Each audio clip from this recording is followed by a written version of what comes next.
The interested parties in this case have begun arriving for hearing to begin. You will recall that the last time the court sat on Tuesday, it had to do with the cross-examination of the third witness of the petitioner, Mr. Robert Joseph Mitchell-Nunu, whose cross-examination ended on Tuesday. Soon after the cross-examination ended, lead counsel for the first and second respondents, in this case the Electoral Commission and Nana Addo Dankwa-Akufo-Addo's lead counsels, Mr. Justin Amenuvo and Mr. Akutampa, respectively, indicated to the court, quoting from sections of CI, to back their decision not to present any witnesses for moving forward. The issue was that given the evidence that was given by the three witnesses of the petitioner, they did not find it necessary to present any more witnesses, and that then Mr.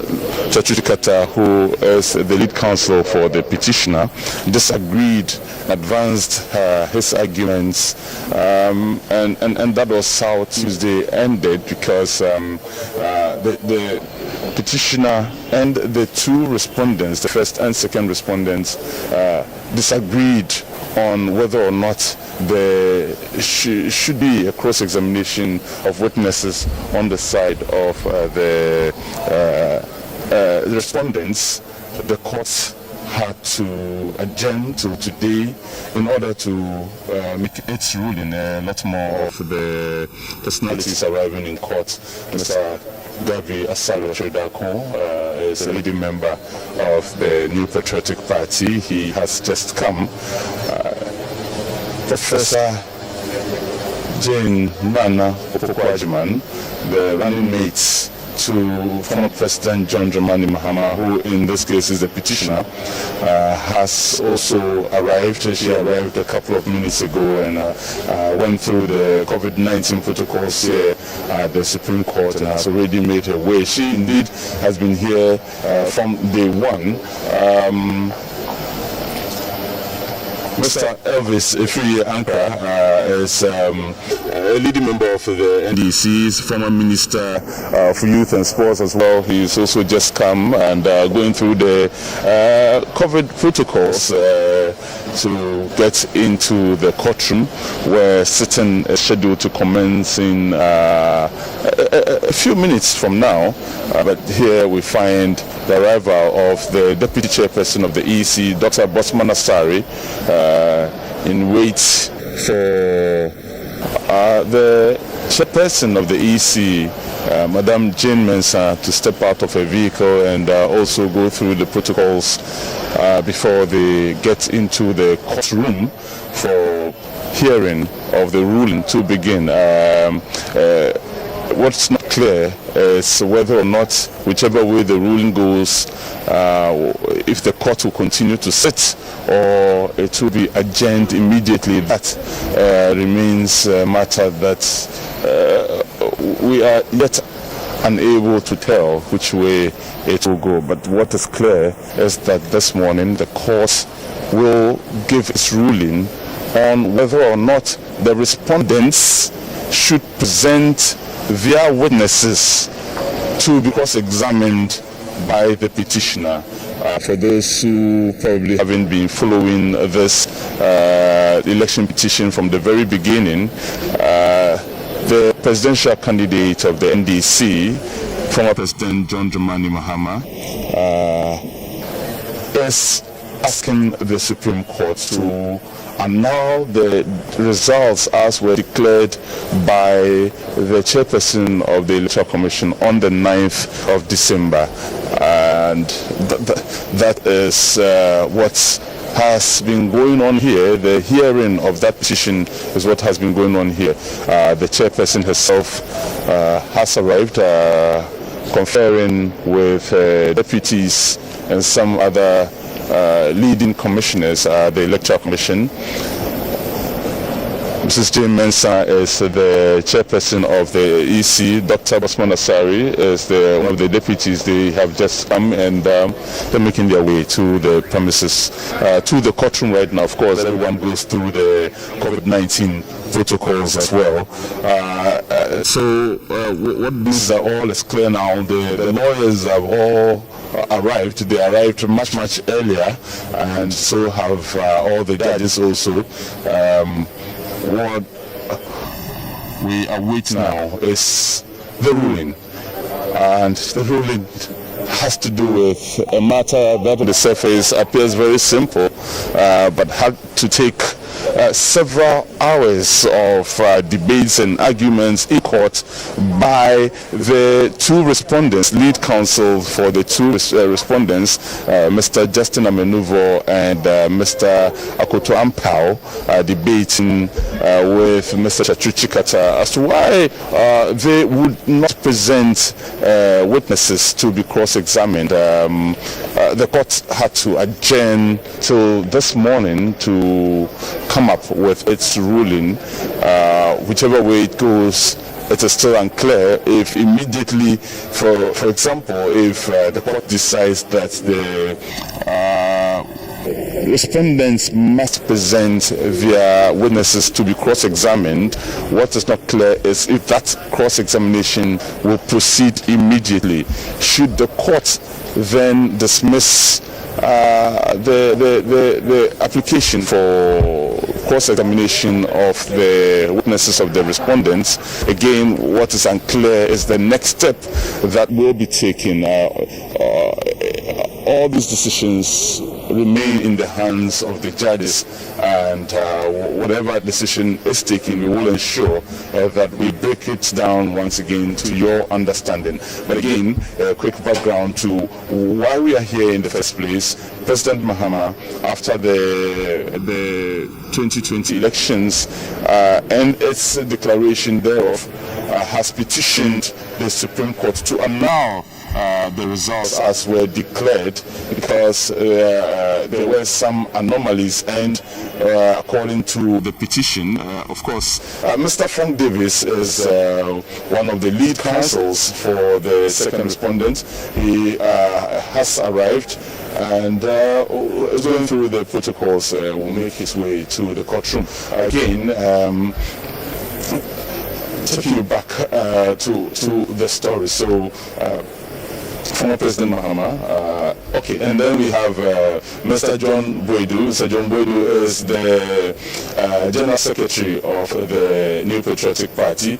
The leading parties in this case are all interested in very much in this matter, and so all the leading figures and leading party officials have been here since day one. The chairman of the NDC, Mr.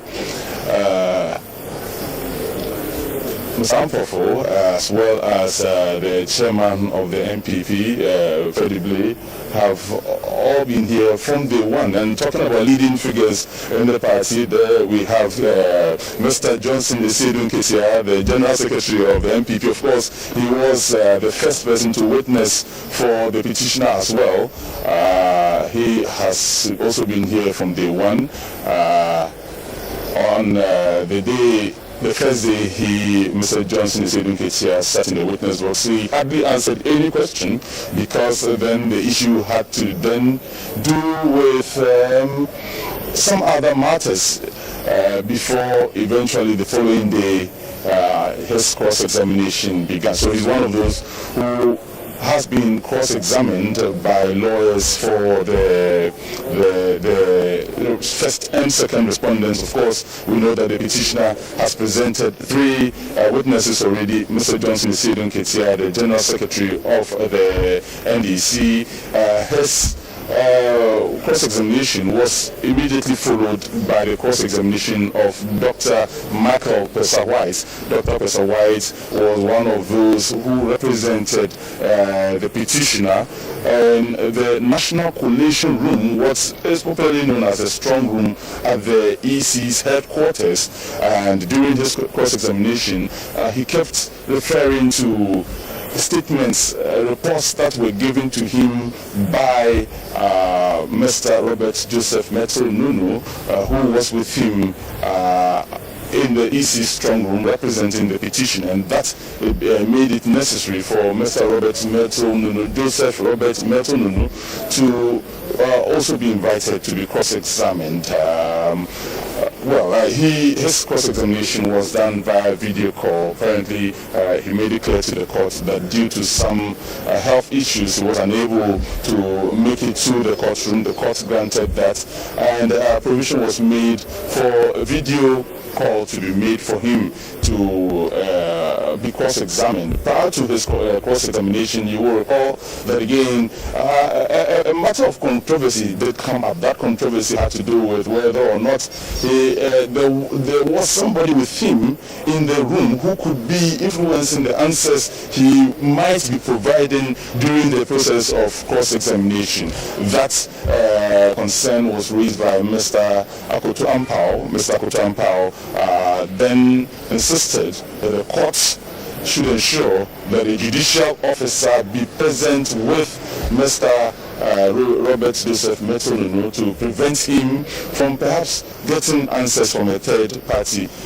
And so on, and so that's how far we have come in this. After his cross-examination, then the debate as to whether or not the first respondents said they were not interested in presenting any witnesses because to them the petitioner had not made any strong case that warranted them to present witnesses. The second respondent's lead counsel, Mr. Akoto, made a similar argument. Of course, the petitioner's lead counsel, Mr. Chachuchikata, objected, and the court had to rise, and they will be making their decision today. Mr. Kojo Ponkuma is the Minister Designate for Information. He has come, and he's one of the lead spokespersons for the second respondents legal team, also making his way here.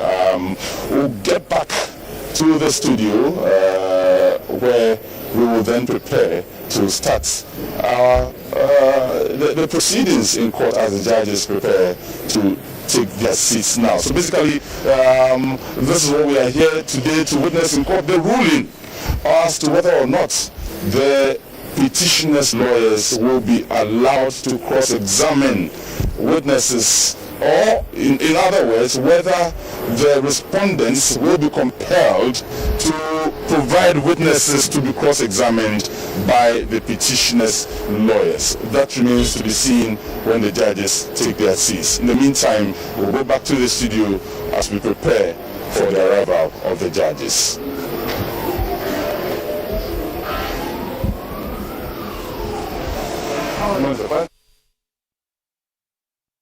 Alright, thank you very much, Abdulhai Mumin. So that was Abdulhai Mumin at the Supreme Court. As now we're waiting for the justices to take their seats. Then we'll move you back into the Supreme Court for the hearing to begin. But just again, for you to know, we're going to have two broadcasts. First is got to do with the Supreme Court hearing, which is happening now on GTV. The second one, it's the Ministerial Vetting that will start at 10. That's going to be on GBC News. So we're not going to have the Supreme Court hearing on both GTV and GBC News. GTV will be doing that of the Supreme Court hearing, and GBC News will have the Ministerial Vetting. The Supreme Court hearing will also going to be live on Unique FM 95.7 and across the 60 minutes of this country, various regional FM community radio stations. So we're also going to be on Facebook, Ghana Broadcasting Corporation, the internet, gbcghanaonline.com. Quickly, let's move to join our resource person, Dr. Kweku Ajimangudu, who is a law lecturer. He is also the head of Law Center's Gimpa Faculty of Law. Doc, good morning to you. Good morning, George. Hope you're good. I'm good. You just left out the fact that I'm also a lawyer. Okay. Okay. He's also a lawyer. So Dr. Kweku Ajimangudu, he's a law lecturer, he's a lawyer. Okay, you don't have to.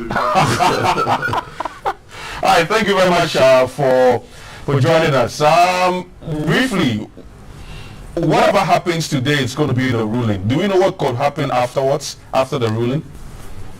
No, I mean, until the Supreme Court gives its ruling, it's difficult to tell what's going to happen. And because we don't want to speculate or preempt anything, we can't say that this is what's going to happen or this is not what's going to happen. What we can say is that we know the stage in which we are, that essentially the petitioner has closed his case and the respondents also decided that they were closing their case. And usually in civil proceedings, when defendants or plaintiff closes their case and the defendants also close their case, what is left is for them to file their addresses, which is written statements that they enclose where they want to persuade or they try to persuade the court on the basis of the fact of... Doc, we have to leave it here. I'm sorry about that. We have to leave it here. Quickly move to the Supreme Court. We'll get back to you. So let's go over to the Supreme Court. We'll be right back.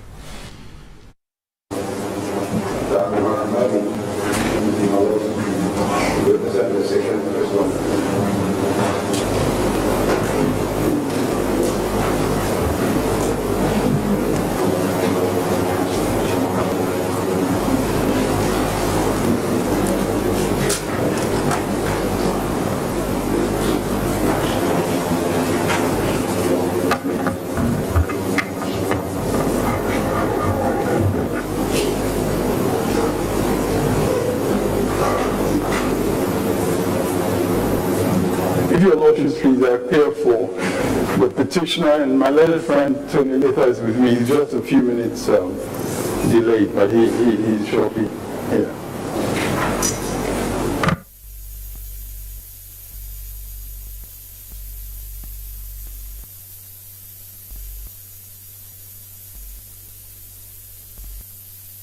May it please my Lords, Justin Amen, who appears for the first respondent, with me, A.A. Somoa Samoa. Why have you been hiding the Alexander?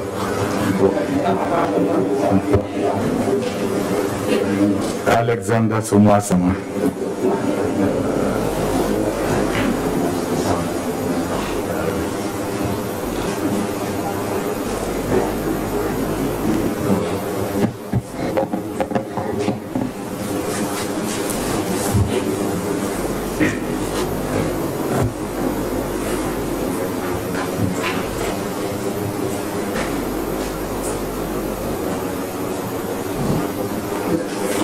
Please, Your Lordships, Akotompa for the second respondent, and that's with me, my learned colleagues, Frank Davis, Kwekwe Strefi, and Yao Hong. Are they your learned colleagues or your learned friends? That's Your Lordship, please. No, let me know. What was the right terminology? Is it learned colleague when you are announcing learned friends, my lord?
This is the ruling of the court. The fundamental issue raised in this objection is whether or not the first and second respondents in this petition could be compelled by this court to give evidence, notwithstanding their express indication to the court that they do not intend to do so. This petition was brought under Article 64 plus 1 of the 1992 Constitution. The petition seeks to challenge the validity of the election of the president in the 2020 presidential elections conducted on the 7th December 2020. At the close of the petitioner's case, counsel for first respondent announced to the court that the first respondent does not intend to adduce any evidence in the case and therefore wanted its case closed. Counsel for second respondent associated himself with the position taken by the first respondent and reiterated that the second respondent would also close his case because he was not adducing any evidence. Both counsel submitted that having regard to the evidence led by the petitioner through his witnesses, they do not deem it necessary to adduce any evidence in the matter. The two counsel relied on Order 36-43 of the High Court Civil Procedure of CR 47 and Order 38-3E Sub-Rule 1 and 5 of CR 47 as amended by the High Court Civil Procedure Amendment Rules 2014 CR 87. Learned counsel for the petitioner opposed the position taken by the respondent and argued that the respondents, especially the first respondent, cannot refuse to adduce evidence in this petition. The grounds upon which counsel for the petitioner opposed the petitioner's decision not to adduce evidence are that they have both elected to adduce. Respondent's decision not to adduce evidence are that they have both elected to adduce evidence, in that they have filed and served witness statements as ordered by the court. Counsel for the petitioner argued further that the first respondent in particular, besides filing an answer to the petition, has also specifically deposed to an affidavit in opposition to an application to serve interlocutors, in which the chairperson indicated her availability for cross-examination. Finally, it was contended by counsel for the petitioner that the first respondent chairperson performs a very important constitutional function and as such must be made to adduce evidence in this petition to account for his stewardship to the people of Ghana. In their submission before the court, counsel for respondent, particularly for the first respondent, sought to rely on Order 36, Rule 4, Sub-Rule 3 of CR 47 and Order 38, Rule 8E of CR 87. We have carefully examined the above rules and our opinion that the provision that is relevant in the determination of this issue is Order 38, Rule 3E of CI 87, which specifically deals with the use of witness statements in civil trials. We deem this rule to be crucial in view of the position taken by counsel for the petitioner, among others, that the filing and service of a witness statement connotes that a party has elected to adduce evidence at the trial. We recall that the filing and service of witness statement in this case was in compliance with an order of this court as part of the pre-trial protocols before trial commenced. It is also an undisputed fact that a defendant in a case can elect whether or not to adduce evidence at the close of plaintiff's case when such a defendant is called upon by the court to open his or her defense. We are of the considered opinion that it would be wrong in law to know that a party is deemed to have elected to adduce evidence as soon as that party files and serves a witness statement in compliance with the court order. To hold so would mean that once a party files and serves a witness statement, that party mandatorily has to man the witness box and adduce evidence at the trial. This position is not borne out of the rules. Indeed, Order 38 Rule 3E Sub-Rule 5 clearly provides otherwise as follows. Quote, if a party who has served a witness statement does not call the witness to give evidence at the trial or put the witness statement in as hearsay evidence, any other party may put the witness statement in as hearsay evidence. End of quote. The above rule implies that when a witness statement is filed and served, the party who files it may choose not to give evidence at the trial. The principle is the same in viva voce evidence, where a party or witness who mounts the witness box testifies in chief and fails to turn up for cross-examination. Such a witness cannot be compelled by the court to appear for cross-examination. He suffers the penalty of the evidence being expunged from the record. This is exactly the position the respondents have taken in this petition, where both respondents have decided not to adduce evidence even though they have filed and served witness statements. The above rule also points to the fact that a witness statement filed and served does not constitute evidence in law till the author of the statement mounts the witness box, takes the oath, and prays that the witness statement be adopted as evidence in chief pursuant to Order 38 Rule 3E Sub 2, which provides that, quote, where a witness is called to give oral evidence under Sub Rule 1, The witness statement of that witness shall stand as the evidence in chief of that witness unless the court otherwise orders. End of quote. In view of the clear provisions of the rules referred to above, we do not agree with the submission of counsel for the petitioner that when, as in this case, an answer to the petition was filed at the pleading stage and witness statement filed, the respondents had elected to adduce evidence at the trial. We are also of the opinion that the filing of affidavit in interlocutory applications with amendments that the deponent will be available for cross-examination does not make the deponent compellable to adduce evidence at the trial. Counsel for the petitioner has argued that because the first respondent performs a very important constitutional duty when it is sued in an action such as this case, different rules should be applied. However, counsel failed to refer us to any provision of the 1982 Constitution or any statute which require that the first respondent, being a constitutional body, should be subjected to different rules of the court, and our own industry did not unearth any such authority. The law is that parties before this court must always comply with the no rules of procedure, and third parties regulating the jurisdiction of this court regardless of the nature of the case. See upon versus Attorney General and others, 1999-2002 Ghana Report 402. The first respondent is not subject to any different rules of procedure because it is a constitutional body. The evidential burden imposed by law on the person seeking to challenge the presidential election result has been settled by this court in the 2013 election petition case entitled Akufo-Addo and others versus Mahama and another 2013 Supreme Court of Ghana Law Report Special Edition page 73.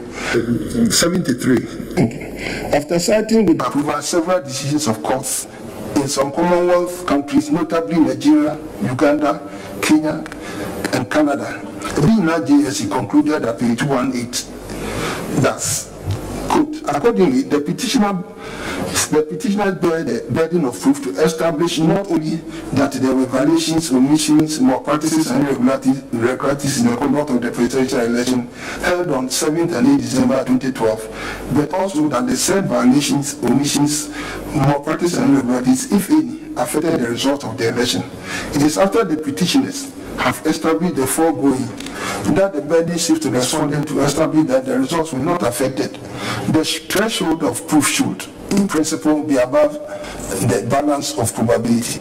We have started a JSC's dictum to drive home the legal proposition that the petitioner in an election dispute stands or falls on the strength of his or her own case and never on the weakness or otherwise of the evidence of the respondents. Counsel for the petitioner cited to us the case of Sumala Biabia versus Ademu Dramani and Attorney General number 4, 2012, one Supreme Court of Ghana Law Report, page 374. In which this court ordered a party to adduce evidence because that party had already adduced evidence in the form of an affidavit. That case is distinct from what is before us now, and it must be read in its context relative to the facts before the court then. In that case, this court was dealing with the submission of no case in the trial admitting affidavit evidence, unlike the current petition, where this court is dealing with witness statements which are unsworn and are not yet evidence. Indeed, the distinction between that case and the current case is clearly demonstrated in the ruling of Dr. Datiban JSC, who delivered the ruling of the court.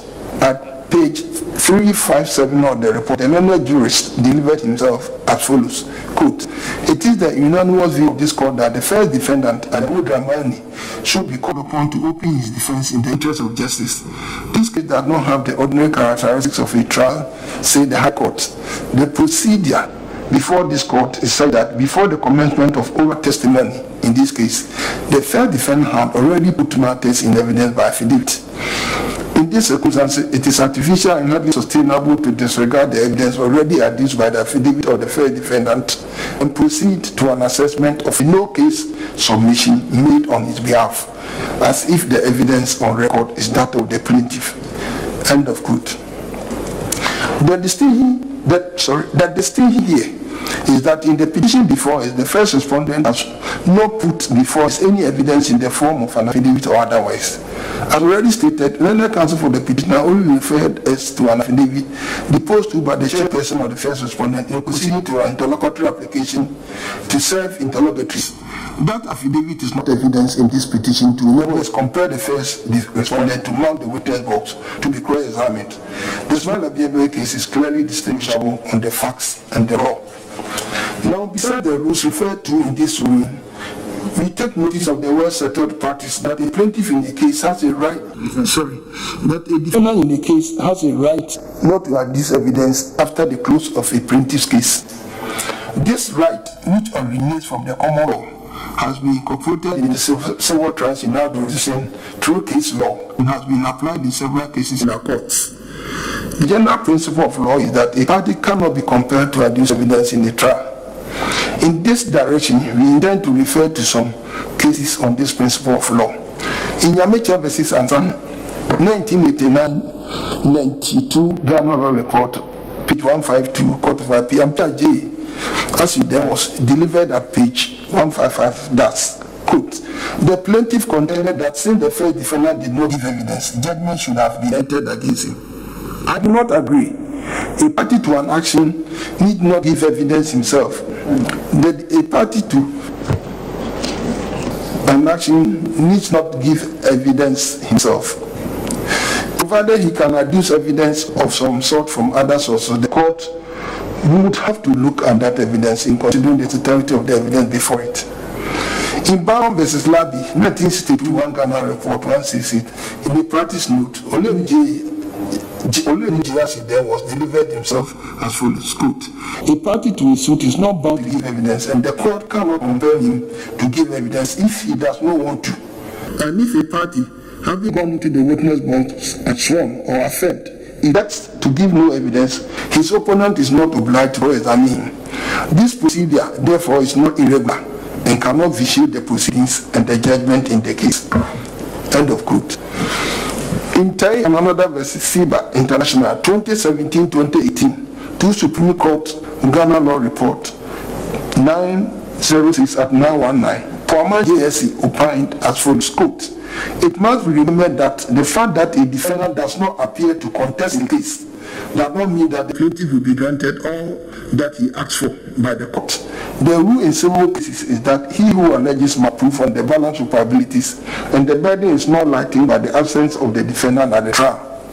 The absence of the defendant will aid the plaintiff only when he introduces sufficient evidence to establish a prima facie case of entitlement to his claim. End of quote.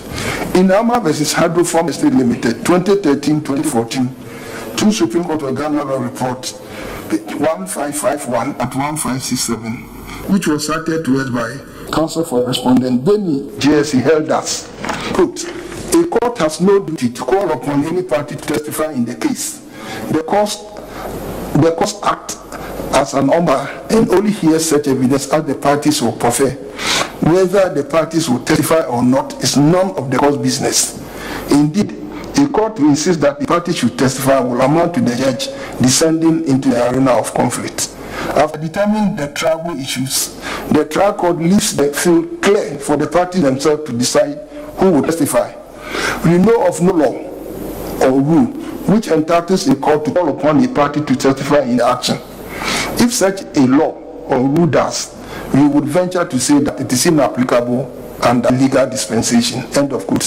Finally, we refer to the case of the Society of Lawyers versus Sir William Otto Jeffrey, the 2000 Queensland Division Commercial Court, which on the facts is similar in terms of procedure with the current case before us, inserted by counsel for the second respondent. In that case, all the witnesses had served their witness statements in accordance with pre-trial directions under the civil procedure rules, but lawyers had decided not to call them to testify at the trial. An application was made to the court for an order requiring the opposing party to call the witnesses at the trial so that the applicant could cross-examine them. Creswell J. held that in civil proceedings, the trial judge had no power to dictate to a litigant what evidence he or she should tender. There was no obligation to call witnesses. It was counsel's duty to decide what evidence was called and the order in which it was called. The instant court had no jurisdiction to make the order sought. The law is therefore settled that the party will not be compelled to enter the witness box and testify in support of his or her case. It is a risk parties who decline to give evidence take, knowing perfectly well that the court will be left with no option but to proceed with the available evidence before it. Counsel for the petitioner has strongly submitted to us that it should not apply the Society of Laws case to the peculiar facts of this petition, because the first respondent, being a constitutional body with defined responsibilities, must be brought before this court to be cross-examined as a way of accounting to the people of this country for its stewardship. The Society of Laws case, like this petition, also deals with witnesses who have served witness statements and have decided not to give evidence to be cross-examined. We are amended to state that our jurisdiction invoked in this election petition is a limited jurisdiction clearly circumscribed by law. We do not intend to extend our mandate beyond what the law requires of us in such petitions brought under Article 64 Clause 1, challenging the validity of the election of a president. Simply put, we are not convinced and will not yield to the invitation being extended to the counsel for the petitioner to order the respondent to enter the witness box to be cross-examined. Accordingly, we hereby overrule the objection raised by counsel for the petitioner against the decision of the respondents declining to adduce evidence in this petition. As the court pleases. We are most grateful to the court. And also we are most grateful. Please, you will rise for about 20 minutes. My Lord, respectfully, before you rise, I think I ought to notify your Lordship that we will now seek your Lordship's permission to reopen our case in order to have a subpoena on the chairperson of the Electoral Commission. Now, my Lords, we know that we can issue a subpoena without leave, but since we have closed our case on the assumption that she would be, so we intend to file a formal motion.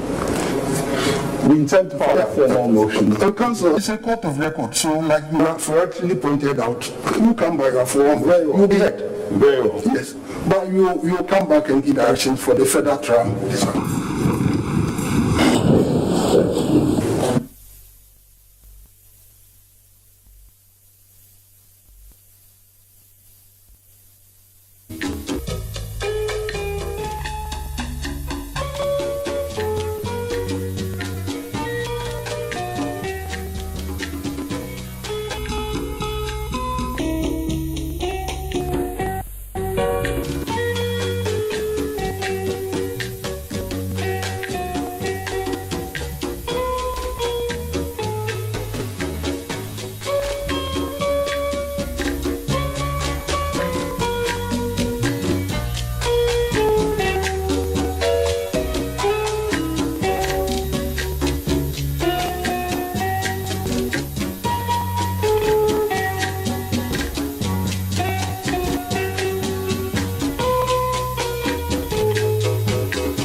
All right, welcome back. So that's us the ruling, and you've heard it coming from the presiding judge, that's the Chief Justice.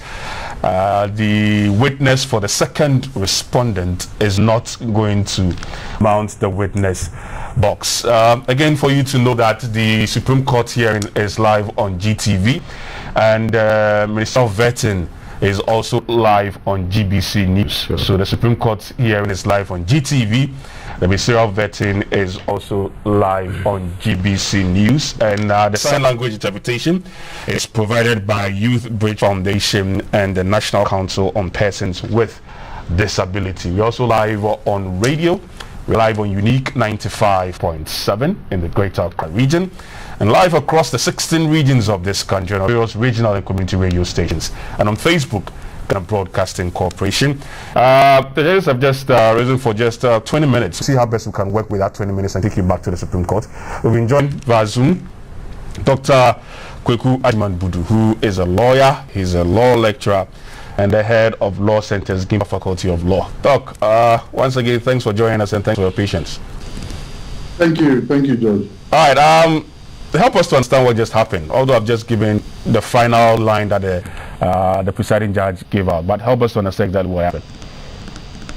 So what happened flows from the discussion we had the last time we met, and basically there were two competing arguments from both sides. The petitioner was arguing strenuously that to the extent that the respondents had filed their witness statements in compliance with the Supreme Court's directions to file witness statements, if any, then they had elected at that point in time to adduce evidence. So there was no question as to whether or not a defendant can decide not to adduce evidence or open their case. It seemed clear that all parties were on an equal footing or understood that particular principle, that it was open to a defendant or a respondent in this case not to adduce evidence at the close of the petitioner's case. The question then now was whether, having filed and served those witness statements in compliance with the Supreme Court's directions,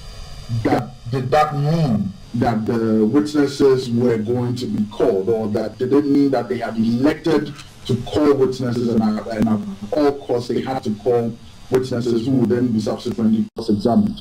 That was the position of the petitioner, that the election took place at that point when they chose to comply with the Supreme Court's directions. The respondent, on the other hand, were of the opinion that on the basis of the rules, or the 38 with 3E of the High Court Civil Procedure Amendment Rules of 2014, CI 87, that they could, even though they had filed the witness statements, they could decide not to call the particular witness or witnesses to actually testify. And to the extent that the witness statement was not yet in evidence, they could not be compelled to at all costs open their case. And this was the sticking point between the two parties. And we just heard the Supreme Court deliver its ruling on this particular matter, where they essentially uphold, they overruled the objection of the petitioner in terms of the respondents deciding not to open their case or not to adduce any evidence. They cite, or the 38, in actual fact, they say that the critical rule that is applicable is, or the 38 Rule 3E of the 3E5, I believe, of the High Court Civil Procedure Amendment Rules, which provides the opportunity for a defendant or a respondent in this case to file a witness statement but decide not to call that witness to testify or even put the statement in as hearsay evidence, whereas or whereupon an opportunity will then be on any other party or available to any other party to then decide to put in that witness statement as hearsay evidence. So in a nutshell, the Supreme Court has overruled the objection taken by the petitioner in relation to the respondents not opening their case or deciding to close their case and not adduce any further evidence. Okay, so as we speak, what's the available evidence in front of the court now?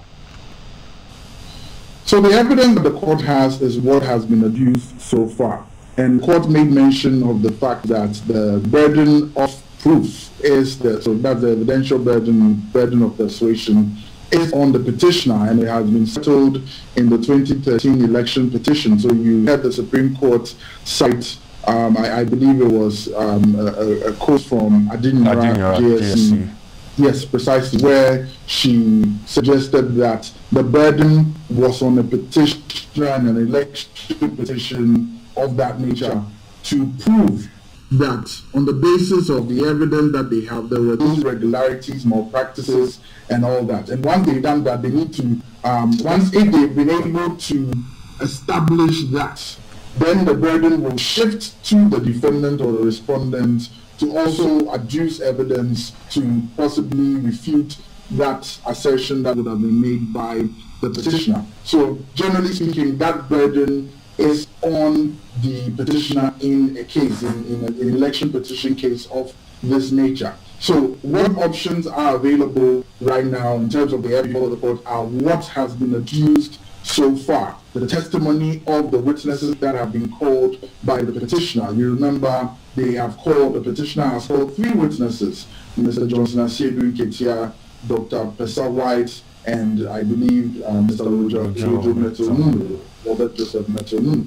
So, and through their testimony, evidence has been adduced. They tendered in evidence of some sort in terms of some documents that they wanted to put on record, some videos as well, and things of that nature. So the totality of the evidence we have right now is what we have been witness to so far when the petitioner opened their case. So that is the evidence before the court right now. Okay, just give me about 2 or 3 seconds, or maybe 5 seconds, for our viewers and also listeners to know that we are live on GTV with this Supreme Court hearing. That's the petition. For the ministerial vetting is live on GBC News. Ministerial vetting is live on GBC News for the Supreme Court hearing, which is happening now. So the pictures you're seeing now on your screen is coming from Parliament, which has got to do with the ministerial vetting, which will take you over. But for now, on GTV is the 2020 presidential petition, which is currently going on, and there's a break for just 20 minutes. Morris. All right. So we still have Dr. Ajimambudu on the line. Doc, so apart from the 3 witnesses who have come to witness on behalf of the petitioners, the petition itself that was filed by the petitioners, is it also in evidence? Is that evidence? So the petition contained pleadings, the allegations of fact that the petitioner was making, that this and this happened, and that the chairperson declared in error, there were errors and all those kinds of things. So those are the pleadings that they specifically put in their petition. And as we've explained before, those pleadings are, in pleadings you're not supposed to generally plead law. Of course you can plead a point of law as to jurisdiction and all that, but generally speaking, you're supposed to plead facts. And after you've pleaded your facts, when you open your case, you will then adduce evidence that will support those facts or substantiate those facts. So that's why there needs to be a connection between your pleadings and the evidence that you adduce. And that's why we've seen in these proceedings that the court has struck out certain pleadings or certain allegations, for instance, not pleadings necessarily. If you look at the witness statements that have been put in and the testimony of the witnesses, we saw that, for instance, with Mr. Johnson Asiedu Ketia, there were certain statements in his witness statement that were objected to, that the court struck out, and on several, or for different reasons, one of them being that they were not pleaded to, or they are not supported or grounded in the pleading. So the testimony that your witness is going to give is supposed to help you substantiate the pleadings that you would have made at the beginning of the case in the petition. So there has to be a connection between the evidence or testimony of the witness that you have called and the pleadings that you have made. So that connection will help you establish or substantiate the facts that you are alleging. And so that is what the petition is. The petition itself contains the facts that you are alleging or the pleadings in your or that you have made, and you need to then call witnesses or adduce evidence through those witnesses to substantiate those facts. So the pleadings on their own is not evidence, it is the testimony of your witnesses and the evidence that is adduced which is connected to the facts that you have pleaded. That is what helps you substantiate your pleadings or your facts. All right. So now that the Supreme Court has told us that by filing the witness statement at the case management level by the respondents did not constitute an election to adduce witness, and for that matter present the present their witness to be cross-examined. Now, by way of education, at which point would they have been bound, to, as it were, adduce evidence? At which point? At no point, and for the simple reason that the defendants in civil suits reserve the right whether to call witnesses to testify on their behalf. And it goes to the issue of burden of proof in civil cases, which is on the balance of probabilities, that you, the one alleging that or suing someone or bringing a case against someone seeking specific reliefs, there's a burden that is on you in the first instance, and that's why the 2012-2013 election petition was cited. There's a burden on you to adduce evidence that substantiates the allegations that you are making. And if you are able to do that, then the evidential burden may shift or can shift to the other party or the defendant in that particular suit, then to also call evidence. But even in that case, the defendant can decide that they won't adduce any evidence. They are not.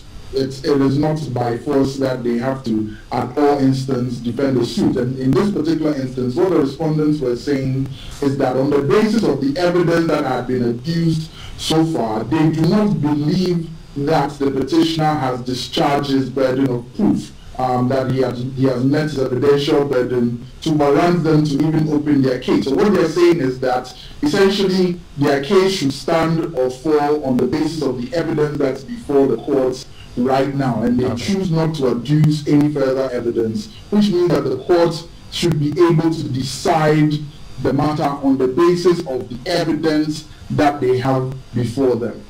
All right, Doc, the evidence before the court now is the petitioner's evidence, right? Generally speaking, yes. So they called evidence first. They made their case first. So the first and second respondents don't have any evidence at all in court?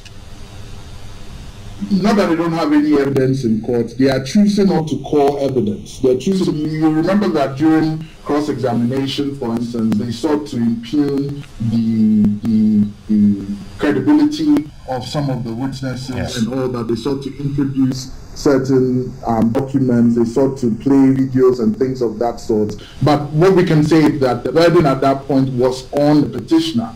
So it's not as though to suggest that is all the evidence in the case is from or emanates solely from the petitioner, but generally it was the petitioner's duty to call evidence in the first instance, after which the defendants or the respondents will decide whether or not they will call evidence on their own behalf or in defense of whatever it is that has happened at that particular point in time. But they believe that on the basis of the evidence so far before the courts, the totality of the evidence before the courts, that the petitioner has not met his evidential burden to warrant them to even open any defense whatsoever. And who is to determine whether the petitioner has met its evidence burden or not?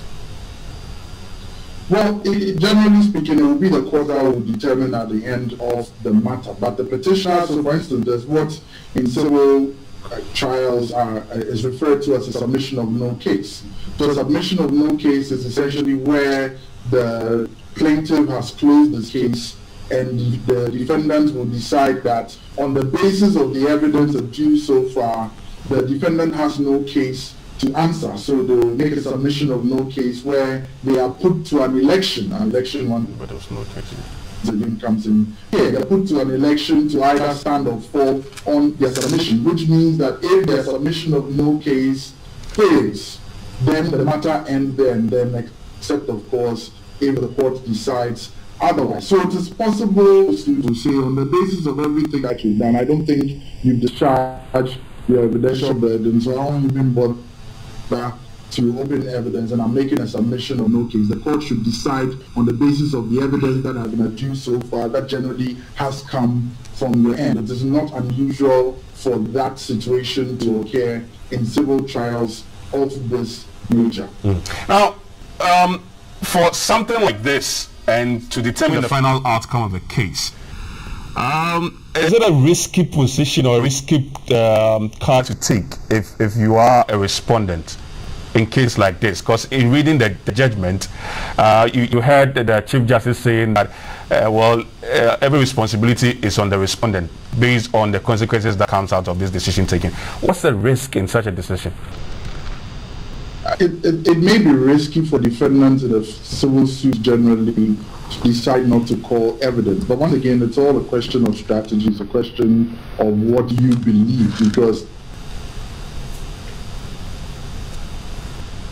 Hello? Doc? All right.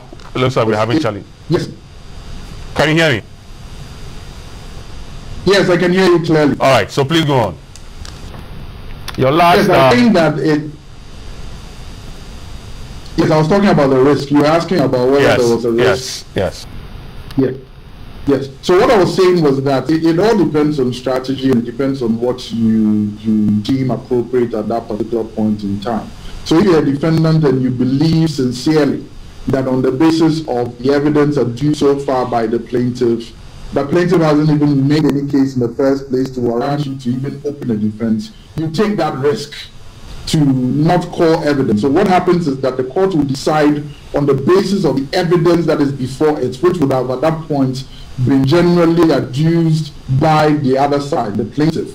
And so it's a risk in the sense that if the court finds that the plaintiff's evidence shows that they made their case, essentially the plaintiff has won that particular matter, or the matter will be decided in their favor. So that's the risk involved, because if you choose to call evidence, then you are seeking to sort of disprove or counter whatever evidence has been adduced by the other party. But if you sincerely believe that the other party has not even met their evidential burden, which at the end of the day, like I'm saying, it is the court that will ultimately decide. But you can take that risk and say, I'm not going to call any evidence. The court should decide on the basis of everything that is before it. And so that is what it is. It's possible for you to take such a step. All right.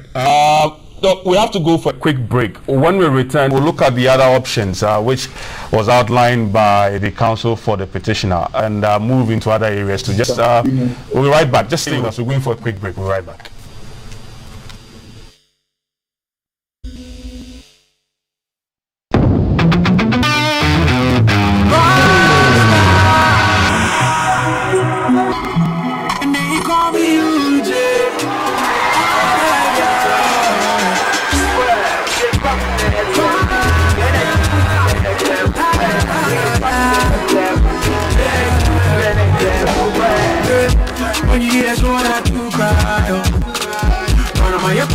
So we tell you what's you side.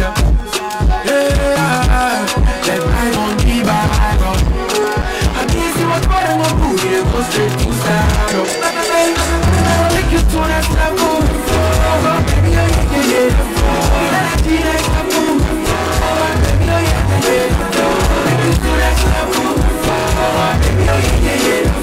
I don't go that level. Excessive drinking can lead to mental health. Not recommended for persons under 18 years, lactating mothers, pregnant women, and people sensitive to caffeine. This advertisement has been vetted and approved by the FDA.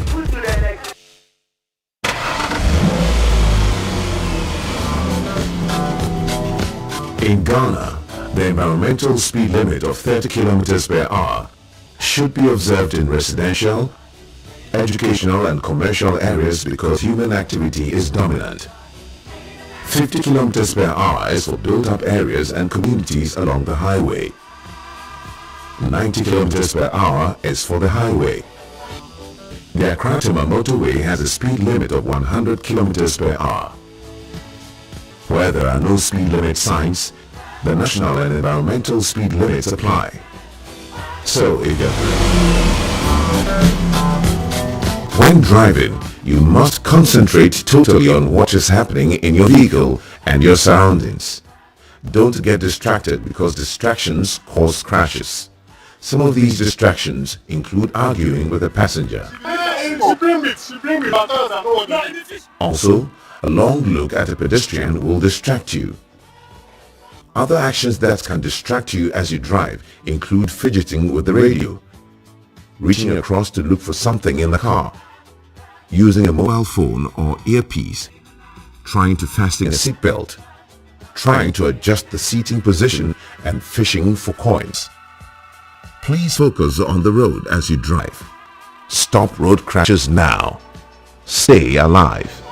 This road safety education is brought to you by the National Road Safety Authority. This advertisement has been vetted and approved by the FDA. A good papa. Anabam, if your apostle, your weight, all your body, you make bazaar. Thank you so much. Thank you.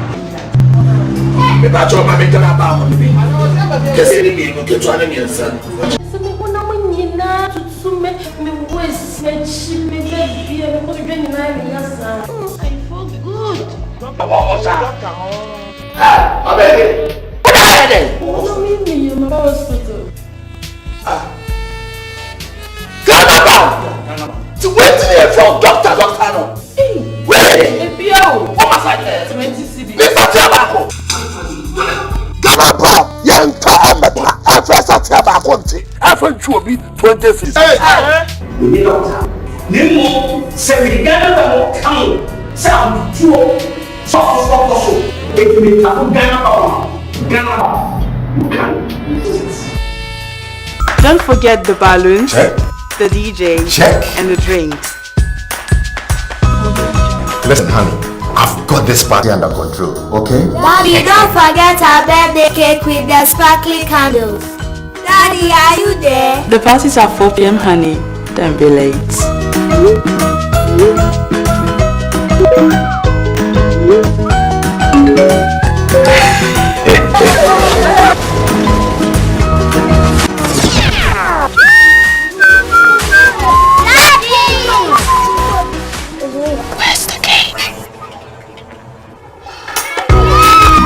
All-new CowPay on the CowBank app and website, you don't have to worry about carrying cash. Just place your order with your favorite merchant and pay with a Visa or MasterCard, mobile money or CowBank account, or scan and pay. Visit the Play Store or App Store and download the CowBank app today. CowBank app. Forget to cash. CowBank. Forward together.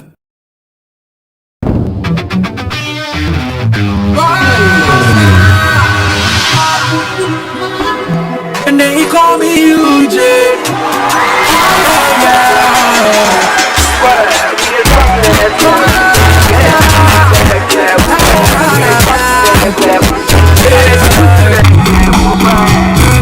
When you need a shoulder to ride on, one of my campaign, so we try one suicide.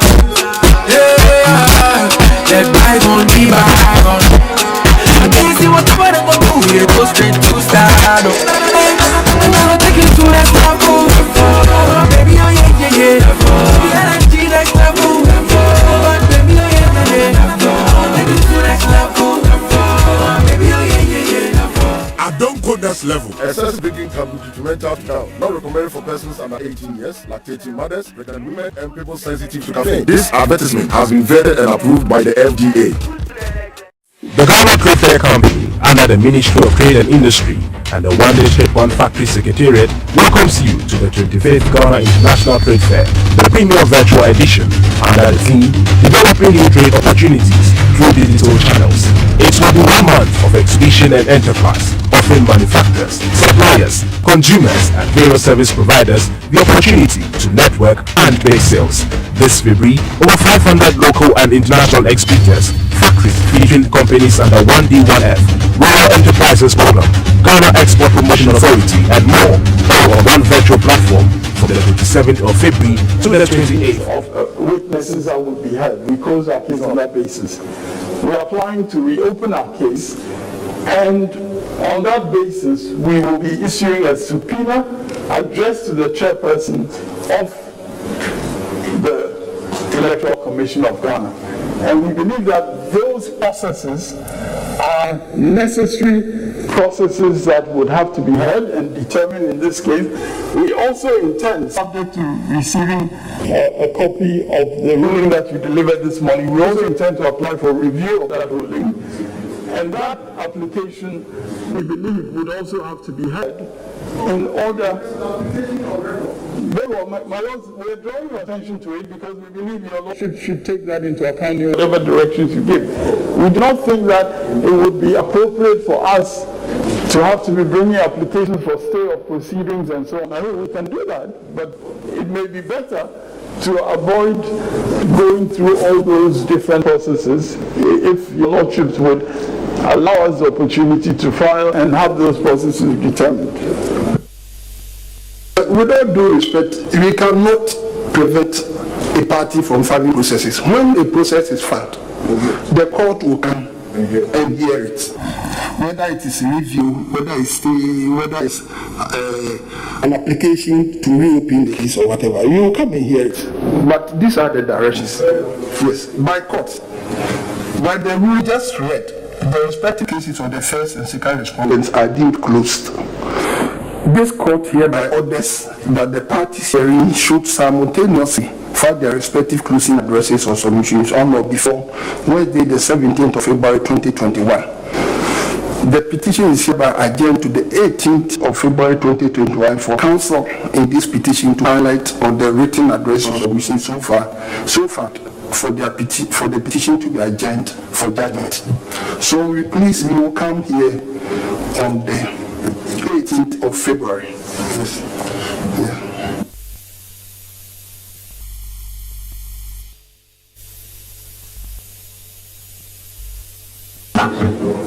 My lords, there is also a matter which arose in connection with your issue 2, and I wonder whether that has been resolved. I think we should, as a matter of record, know. My lords, when we come here,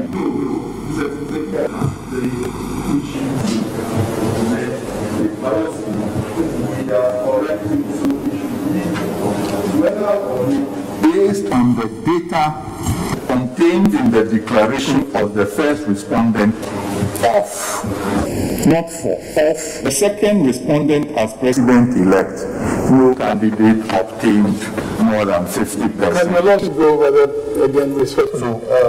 Whether or not, based on the data contained in the declaration of the first respondent of, not for, of the second respondent as president-elect, no candidate obtained. So it's simply that the for should be off. That's the only correct. That is the only correction.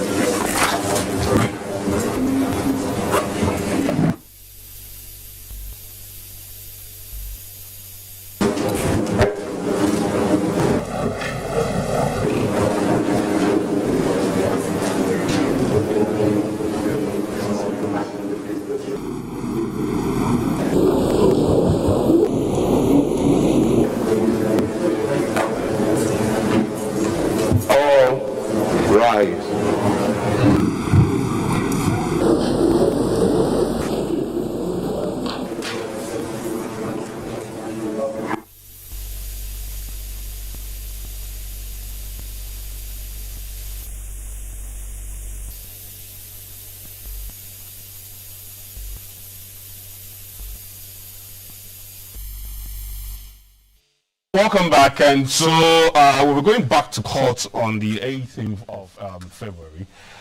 Between that time to the 17th, they are allowed to prepare their final legal argument, their best final arguments and all that, and will address the courts and submit it by the 17th. And then the 18th, the court will sit. But before that, you heard counsel for the petitioner raising a couple of issues that they wish to file an application for review of the ruling, application to reopen the case, and also to subpoena the chairperson of the Electoral Commission. And that's what just happened. Right, but the Supreme Court has given indication that even though the petitioners have indicated that they would like to open their case, the two cases have been closed accordingly. Yes, for the first and second. Sure, I mean the cases have been closed accordingly. Yes. And so we'll wait till the 18th and see when the petitioners bring their application for a review of this particular ruling, and also an application for an opening of their case, and also to subpoena the Electoral Commissioner to appear in the witness box. That might even be before 18th though. Okay, that will be before. It might be before you. Sure. Because the court said that for them, I mean, they're there. If you bring in an application, they can't stop you, but they can actually hear. Right. Let's move on to talk to Dr. Kwekwajiman, and he's joined us back. Doc, are you there? Yes, John. Yes. Yes, I'm here, John. Okay. Before we went for the break and before we went back to the Supreme Court, I said that we'll be looking at the options given, especially stated by the petitioner or the petitioner's lawyer. First of all, if someone closes his or her case, on what basis can the person reopen the case?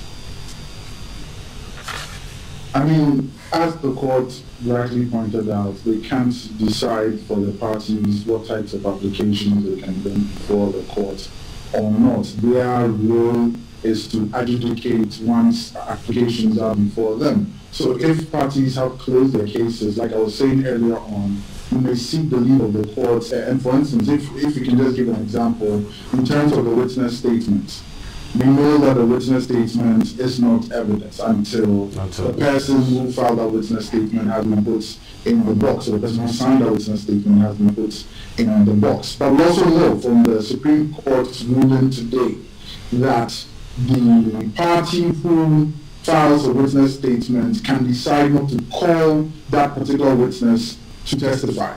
And if they decide so to do, either they can also decide not to also put in the witness statement as hearsay evidence. It will be open to the other party. So plaintiffs, for instance, in a civil suit, may then probably, if they close their case, may then seek the leave of the courts to reopen their case and try to tender in that witness statement through maybe one of their previous witnesses as hearsay evidence. So that would be an example of a situation that can happen even though the case is closed. But once you rightly know that an application will have to be made and the court will have to grant leave for so doing. Okay, all right. And like we stated earlier, that hearsay evidence is not admissible. Generally speaking, hearsay evidence is second-hand evidence, not admissible, but there are exceptions to the hearsay or the rule against hearsay evidence, and this is one of the exceptions where a witness files the witness statement but is not called to testify and does not put it in as hearsay evidence. The other party can put that witness statement in as hearsay evidence because it is not the testimony of that other party's witness, but the other party's witness is putting it in as the testimony or the statement, let me put it that way, that was made by a potential witness. And because it is not first-hand, and because that person who filed that witness statement is not available or is not being called to testify so that he can be cross-examined, that statement can only be put in as hearsay evidence. So that would be one of the exceptions to the rule against hearsay evidence. There are other exceptions, lots of exceptions. Actually, admissions, for instance, confessions, I believe, and other exceptions exist in terms of hearsay evidence. All right, and the counsel for the petition also talking about subpoena. Exactly help us to understand this process too and what it means. What, can you take that again? The counsel for the petitioner talked about an application also to subpoena the chairperson of the Electoral Commission. Help us to understand what this process actually means. So that's one of the questions that people were even speculating about even before today's ruling. And so it's a discussion of subpoena, what a subpoena is, and even it goes beyond that to even the issue of compellable witnesses. So a subpoena is simply a document or an instrument which is issued by a court to summon an individual or person to appear in court proceedings, either to testify and or produce a document which is in that person's possession. So if we look at the Courts Act, for instance, Section 58, I believe, of the Courts Act of 1993, Act 459, it provides, and I'm trying to paraphrase here, that in any proceedings and at any stage of the proceedings, a court either on its own motion or upon an application by a party to the suit may summon a witness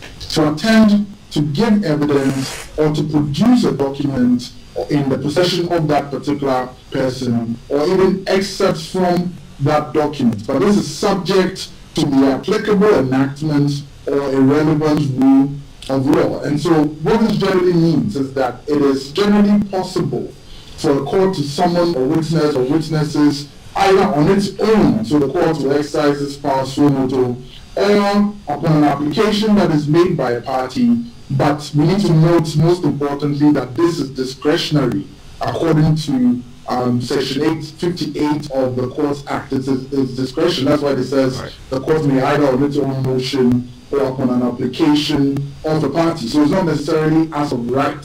So such summoning of witnesses in relation to proceedings, if it's before the High Court, for instance, it's a matter before the High Court, and assuming an application of this nature is made and is successful, what will be done is that it will be done pursuant to Order 38 Rules 10 to 13, I believe, of the High Court Civil Procedure Rule CI 47 of 2014, where a request has to be made for the issuance of the writ of subpoena for the registry of the courts from which you seek that writ, or from which that writ is to be issued. And when this is properly done, a writ of subpoena ad testificandum ducis tecum will then be issued in the prescribed form. I believe it is Form 14, which can be found in CI 47, and it shall then be sealed, and it shall be served personally on the person to whom it is addressed within 12 weeks, I believe, from the date of issue. So it seems. Now, let's briefly hold on here. We'll go back to the Supreme Court for the press conferences organized by the two political parties, the NDC and the NPP. So let's go back to the Supreme Court and hear out what the two parties are going to say. That's the NDC and the NPP. They are after court proceeding press conference. We'll be right back.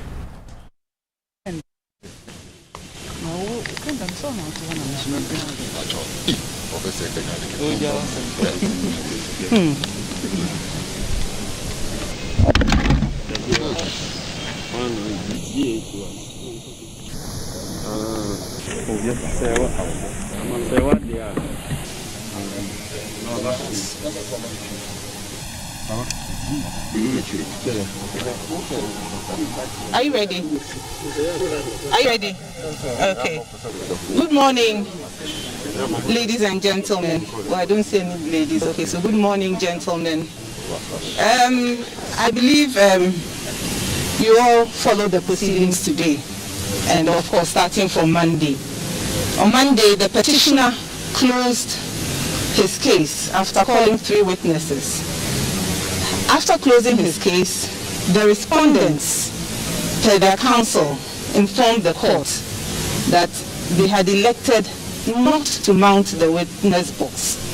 What this means is that, or what that meant was that the chairperson, Jean Ensa, and the representative of the second respondent, Mr. McMahon, were not going to mount the witness box to testify and be cross-examined by counsel for the petitioner, Mr. Chikata.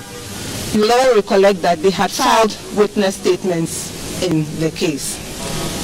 So naturally, counsel for the petitioner opposed this request or application by the respondents on the grounds that not only had they filed the witness statements, but by 2 affidavits by which they opposed our request for them to answer interrogatories and for them to produce certain documents. The chairperson particularly has said that she'd be available for cross-examination. Now, the petitioner's point was that under the specific rule, Order 36, they had elected by this particular conduct to adduce evidence in court, and therefore it was no longer open to them to tell the court that they were not going to give evidence. Of course, on Monday you heard the superior compelling arguments by Mr. Chikata. And of course, you heard the wishy-washy, insipid arguments by the respondents. Nevertheless, the courts have ruled in favor of the respondents, saying that they do not agree with us, that even though this is the EC, a constitutional body, the same principles that are applicable to ordinary people should be applicable to the Electoral Commission, and therefore they were upholding their request not to mount the witness box. Subsequently, I also heard Mr. Chikata. He said, well, if that is the decision of the court, then he's going to apply. In fact, he's in the process of filing an application for us to reopen our case and to subpoena the chairperson of the Electoral Commission. And so that is the status now. So now, for us, those are important, there are important lessons to be learned from this. Now we have an EC who,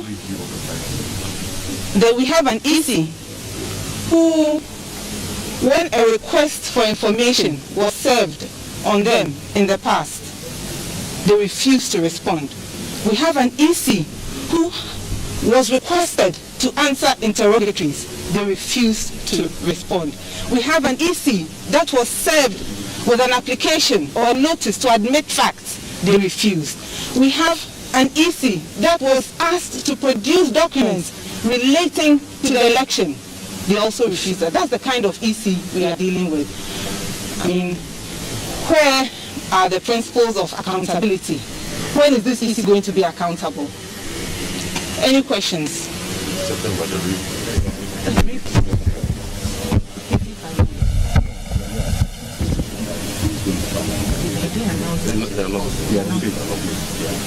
Yes, ma'am. Counsel for Petitioner also announced that he will also file an application for review of the decision of the court. So that's 2 applications he'll be filing. I'm sorry, review of the decision we had today. Today's decision. Okay. He will apply for a review of that decision. Okay, so maybe that even gives me the opportunity to ask this question. You have described as superior the argument made by Mr. Chikata against the application, and as wishy-washy, yes, the argument made by lawyers for the respondents. Yes. How would you, in that position, describe the ruling that we have from the court today? The ruling is the decision of the Supreme Court of Ghana. We have nothing to do but to accept it. We disagree with the decision, and so we are going to file an application for review. Madam, now that the court has set the 13th for all parties to submit their addresses, now that the court has set the 13th for all parties, 15th for all parties to... You file by 17th and your addresses, and the court comes back on the 18th. We know, as you said, you made an application or filing, you are going to file an application for a review, file another application for your case to be reopened.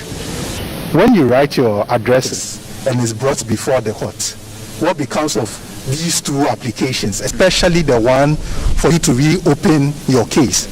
Because then by the time your addresses would already be provided to the court. And what next is that the court gives directions or a date for ruling. Well, you heard his lordship. He said that nobody can stop us from filing an application. When an application is filed by a party, the court will deal with that application. And so we expect that the Supreme Court will take into consideration all these issues when dealing with the application.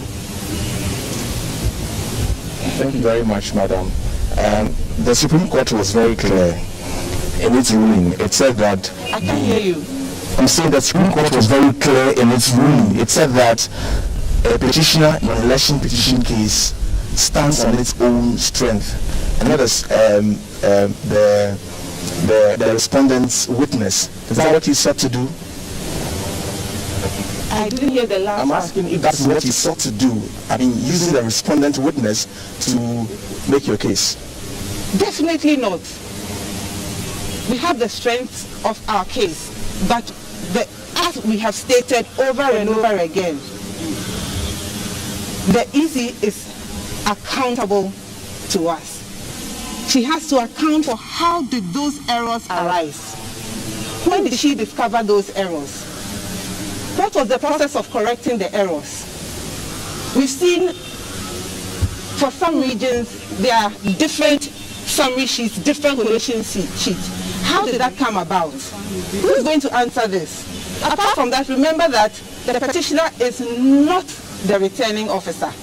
The petitioner does not declare results. It is the EC or the chairperson that declares results in presidential elections.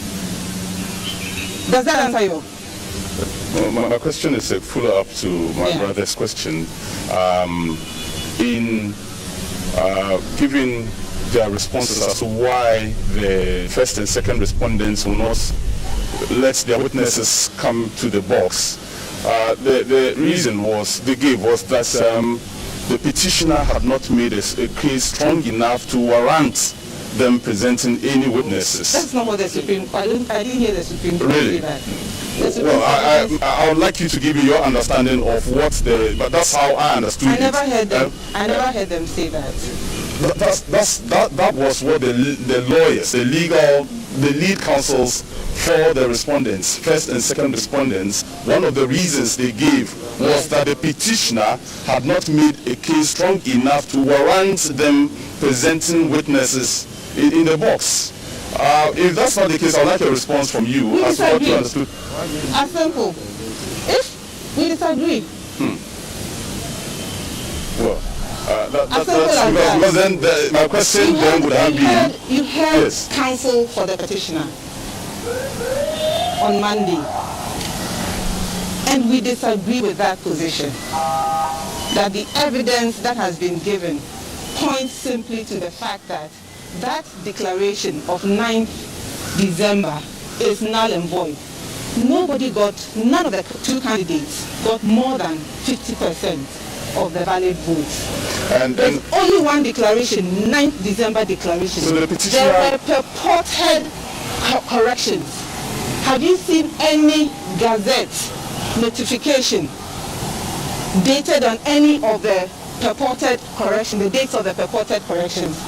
There is only one, 9th December, and the CI 135 talks about a declaration